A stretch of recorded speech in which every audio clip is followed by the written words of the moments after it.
भरदिवसा भर रस्त्यातून 19 वर्षांच्या तरुणीचं अपहरण, सीसीटीव्हीत कैद झाली धक्कादायक घटना। नाशिकमध्ये भरदिवसा 19 वर्षाच्या तरुणीचं अपहरण करण्यात आल्याची धक्कादायक घटना घडली आहे।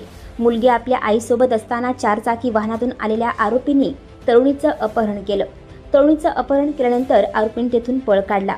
सीसीटीव्हीत ही सगळी घटना कैद झाली असून पोलीस ठाण्यात गुन्हा दाखल करण्यात आला आहे। सिन्नर तालुक्यात ही घटना घडली आहे। नाशिकच्या सिन्नर तालुक्यात एक धक्कादायक प्रकार समोर आला आहे। सिन्नर तालुक्यातील पांगरी येथून महिलावतीची 19 वर्षाची मुलगी पायी जात असताना कारमधून आलेल्या आरोपींनी तरुणीचं अपहरण केलं।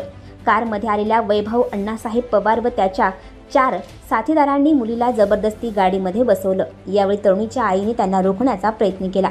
यावेळी आरोपींनी त्यांना मारहाण करत दूर केलं। या दरम्यान तिथे रस्त्यावर उभे लोक फक्त पाहत होते। कोणीही तरुणीच्या मदतीसाठी पुढाकार घेतला नाही। हा सर्व प्रकार सीसीटीव्हीमध्ये कैद झाला आहे।